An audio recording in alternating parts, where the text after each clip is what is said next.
Eis van 6 jaar voor doodschudden babytje. Het is dinsdag 2 maart. Dit is Zeeland Nu. Ook in hoger beroep ontkent verdachte.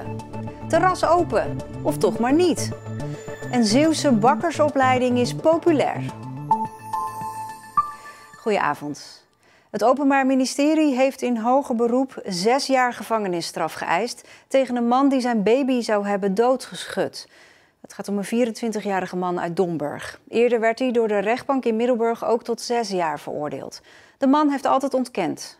De zaak komt aan het rollen als de politie in mei 2016 een melding krijgt dat er een 4 maanden oude baby is opgenomen in het Sophia Kinderziekenhuis in Rotterdam. Hij heeft zwaar lichamelijk letsel en er is vermoeden van kindermishandeling. Een dag later overlijdt hij. Uit sectie op het lichaam van het jongetje blijkt dat hij overleden is aan geweld. De vader wordt verdacht van doodslag. De rechtbank rekende het de man zwaar aan dat hij geen medische hulp zocht toen zijn kindje, nadat hij het hart door elkaar schudde, begon te schokken en niet meer reageerde.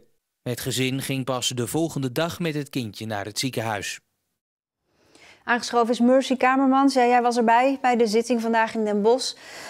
Welke verklaring geeft die man daar nou voor dat ze niet gelijk naar het ziekenhuis zijn gegaan? Ja, hij zei, in nood bel ik altijd eerst mijn moeder en dat heb ik nu ook gedaan. Nou, die was op stap samen met zijn ex. Die zijn op een gegeven moment naar huis gekomen, maar ja, die waren allebei dronken. De huisartsenpost hebben ze wel gebeld. Maar ja, de een had geen rijbewijs, de ander had te veel gedronken. Er kon niemand naartoe. Toen hebben ze besloten om maar te gaan slapen en de volgende ochtend verder te kijken. En die ochtend zijn ze pas om 11:30 's morgens alsnog naar het ziekenhuis gegaan. Ja. Wat zei zijn advocaat in het pleidooi?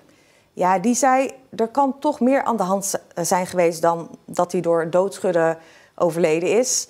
Het kan bijvoorbeeld een medische aandoening zijn geweest. Het kindje was prematuur, te vroeg geboren, spuugde veel, huilde veel, had eerder al stuiptrekkingen ook gehad. Dus dat kan hebben meegespeeld. Het was ook nog eens zo dat een maand voor het overlijden had de verdachte de baby in zijn hand en is hij gestruikeld en is die baby ook gevallen. Ook dat zou kunnen hebben meegespeeld bij de dood. Ja. Het Openbaar Ministerie eist 6 jaar cel. Die vindt dus wel bewezen dat het hier om doodslag gaat. Ja, er is uit sectie gebleken dat het kind meerdere botbreuken had, een schedelbreuk, inwendige bloedingen en zowel wat oudere verwondingen als nieuwere. Alles bij elkaar. Hij wordt ook al eerder veroordeeld voor huiselijk geweld. Hij had ook een gewelddadige relatie met zijn ex. Alleen zegt hij zelf van ja, dat was er, maar ik heb mijn kinderen nooit aangeraakt. Ja, over 2 weken is de uitspraak, dan horen we meer. Dankjewel.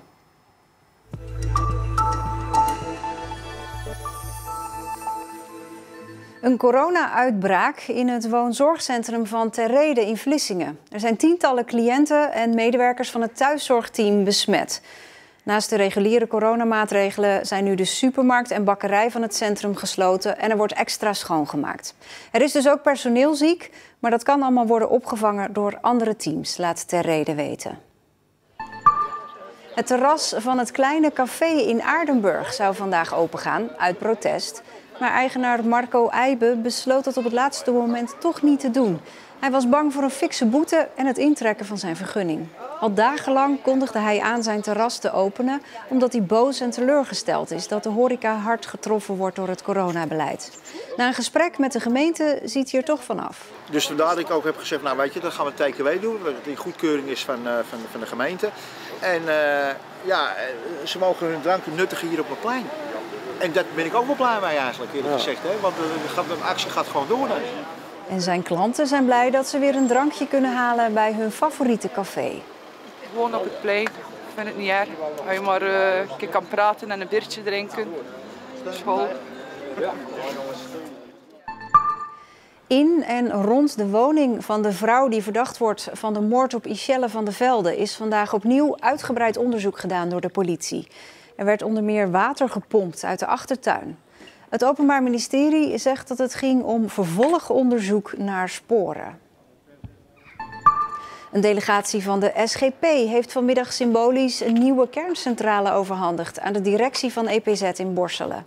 De partij wil dat er een proef wordt gedaan met een zogeheten thoriumkerncentrale. Een nieuwe technologie die veiliger en milieuvriendelijker zou moeten zijn. Hoe zullen we dat even goed vastpakken? Dan draai ik even deze kant op. Ja, dan doen we het zo. Kijk. De taart werd aangeboden door Chris Stoffer, Tweede Kamerlid voor de SGP, aan de directeur van de kerncentrale. Thorium is denk ik een centrale van de toekomst. Ik geloof er wel in dat dit op termijn mogelijk is. Maar kijkend naar de energievoorziening in Nederland zou ik op dit moment kiezen voor een bestaand ontwerpcentrale. Die zou ik kiezen voor een betrouwbare elektriciteitsvoorziening en in parallel zou ik nieuwe technologie ontwikkelen. De ZLTO staat ervan te kijken dat 14 Zeeuwse veeboeren zich willen laten uitkopen door de provincie om zo stikstofuitstoot te verminderen. Ik vind het verbazingwekkend veel. Er zijn maar een zeer beperkt aantal veehouders die vlakbij een stikstofgevoelig natuurgebied zitten. En je moet behoorlijk uitstoot hebben om de natuurgebieden om in aanmerking te komen voor de regeling. Dus 14 verbaast me wel een beetje, ja.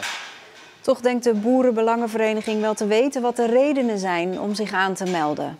Het kan zijn dat ze geen opvolger hebben, of dat ze geen toekomstperspectief hebben, of dat ze de bedrijven op een andere manier willen uit gaan oefenen. Dat kan ook. En misschien, ik verwacht dat van de 14 er ook heel veel bij zullen zijn. Dus gaan kijken wat brengt het op en daarna pas de afweging maken of het interessant is.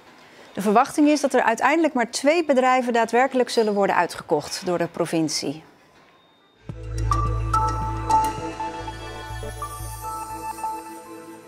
Ondanks de coronacrisis blijven de ambities van voetbalclub Hoek overeind. De club wil in het nieuwe seizoen meedoen voor promotie naar de tweede divisie, het hoogste amateurniveau. Hoek doet dat met nagenoeg dezelfde selectie als nu. Dit is Jackie Lambert, zelf oud-speler van Hoek en sinds jaar en dag verantwoordelijk voor de samenstelling van de selectie. De club heeft voor volgend seizoen alleen Jardel Constantia van Terneuzen aangetrokken. Een zeldzaamheid, 1 nieuwe speler bij de club. Ja, je zou het bijna denken bij Hoek. Maar dit seizoen is natuurlijk een heel raar seizoen geweest.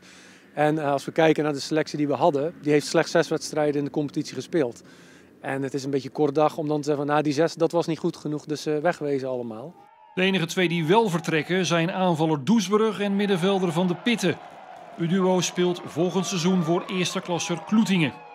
Maar de kern van de selectie van Hoek blijft. De club houdt daar vertrouwen in, ondanks de teleurstellende start van het huidige seizoen. Want Hoek stond 8e in de derde divisie toen de competitie stilgelegd werd vanwege de coronapandemie. Het zijn moeilijke tijden in het amateurvoetbal, ook bij Hoek. De club en de sponsorstichting moeten op de centjes letten. Hebben de spelers water bij de wijn moeten doen? Is er een soort loonoffer gevraagd van de groep? Ja, loonoffer is een groot woord, maar we hebben wel een lichte aanpassing moeten doen. Lijkt mij ook niet meer dan logisch. Ik bedoel, als je om je heen kijkt, bedrijven vallen om. Ook bij onze sponsoren. De een heeft het heel lastig, de ander wat minder. Niemand blijft gevrijwaard van corona en dus ook wij niet. En ook de spelers snappen dat hoor. Die hebben zelfs gezegd van dat is helemaal logisch en daar werken we ook graag aan mee. De spelers blijven dus binnenboord en ook trainer Lieven Gevaert. De Belg is sinds de zomer van 2019 werkzaam in Hoek. Dit seizoen wordt er niet meer gevoetbald, hopelijk weer na de zomer. Bij Hoek zijn ze er in elk geval klaar voor. Wij kunnen het overeind houden. We gaan met onverminderd dezelfde ambitie en de mooie sponsorgroep gaan we verder. Dus wij zijn volledig klaar voor dat nieuwe seizoen. Hoek wil dan weer meedoen om promotie naar de tweede divisie, het hoogste niveau in het amateurvoetbal.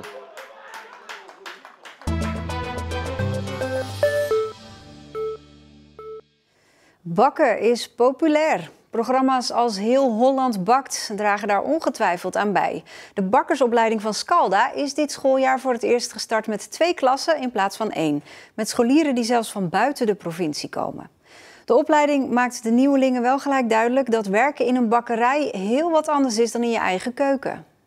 Je moet een beetje vakidioot zijn, zeggen we wel eens. En dat proberen we zo snel mogelijk ook duidelijk te maken. Vandaag worden bijvoorbeeld 4 cakes gemaakt en 30 broodjes en 25 spritskoeken. Maar bij een bedrijf dan zijn het 600 broodjes en dan zijn het 100 cakes en dan zijn het 10 spritskoeken. En dat moet je natuurlijk ook leuk vinden.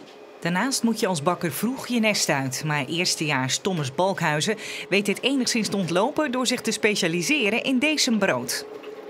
Decembrood is eigenlijk een iets zuurder brood. Dat vind ik wel het mooiste. Dat kan je gewoon lekker heel de nacht laten rijzen. En dan kan je er 's ochtends ietsjes later uit. Nog wel op tijd, maar wel lekker laat. Want dat vroege opstaan vind jij eigenlijk niks?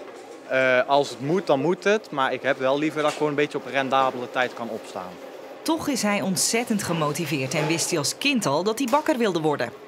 Ja, vroeger wilde ik het eigenlijk ook altijd wel gaan doen. Natuurlijk bij oma met cupcakejes begonnen. En zo werd dat steeds meer. Ook met Heel Holland Bakt werd steeds meer bakken en steeds meer proberen, werken in bakkerijen. Dus toen werd eigenlijk mijn motivatie steeds meer. Thomas komt uit Wouw en moet 2 uur reizen naar zijn opleiding in Middelburg. Maar hij heeft het er allemaal voor over. Omdat deze zeer werd aangeraden door medebakkers, dus ook door mijn stagebedrijf en door waar ik werk. Ja, die zei gewoon ga richting Middelburg, want Breda doe je eigenlijk alleen maar hetzelfde. Dankzij een uitgebreid netwerk weten veel studenten van buiten Zeeland de opleiding inmiddels te vinden. De kleinschalige opleiding is hierdoor het afgelopen jaar flink gegroeid. We zijn altijd gestart met 1 klas. Alleen dit jaar zijn we gestart met 2 klassen. En dat is ook wel fijn dat we nog net iets populairder zijn geworden. Want anders had je meestal een klas waar best wel veel studenten in zaten. En dat was niet altijd wenselijk. Maar nu hebben we 2 klassen kunnen maken met 18 studenten. Wat eigenlijk heel fijn lesgeven is. En vooral natuurlijk nu met coronatoestanden. Want dan wil je niet te veel mensen in 1 lokaal hebben. Het is goed te organiseren dat iedereen 1,5 meter afstand van elkaar kan houden en dus naar school mag komen. Dat vindt Thomas, ondanks zijn lange reistijd, erg prettig. Daar ben ik heel blij mee, want ik ben nou niet een typetje om een hele dag op mijn kamer lekker te gaan zitten en niks te doen. Ik ben wel blij dat mijn handen gewoon lekker kunnen bewegen. Dat kan zeker, want er wordt hard gewerkt tijdens de bakles. De afgebakken producten kunnen alleen niet verkocht worden in de naastgelegen winkel. Om te voorkomen dat het bederft, is er een oplossing bedacht. Nou, wat we voor besloten hebben is dat we de productie willen gewoon net zo hard doordraaien als we altijd doen. Want van deze producten maken leren de studenten heel veel. Alleen de producten die we dan niet meer verkocht krijgen, die gaan naar de voedselbank Walcheren. En die komen 2 keer per week komen ze langs. En dan met een vrachtwagen en dan gaat alles vanuit de diepvries gaat dan met de voedselbank mee. En voor ons is het ook leuk om te doen, want onze studenten die zijn super gemotiveerd. Maar het is niet leuk als je aan het eind van de dag weet met de gedachte rondloopt van ja, mijn producten worden naar een groenbak gegooid. Dat is natuurlijk nooit leuk. Een bakker die maakt zijn product om mensen gelukkig te maken. En dat kan zijn in onze eigen winkel, maar het kan natuurlijk ook zijn via de voedselbank. En dat is net zo eervol. Natuurlijk hoopt iedereen wel dat de schappen van de winkel snel weer vol liggen en er weer volop verkocht mag worden.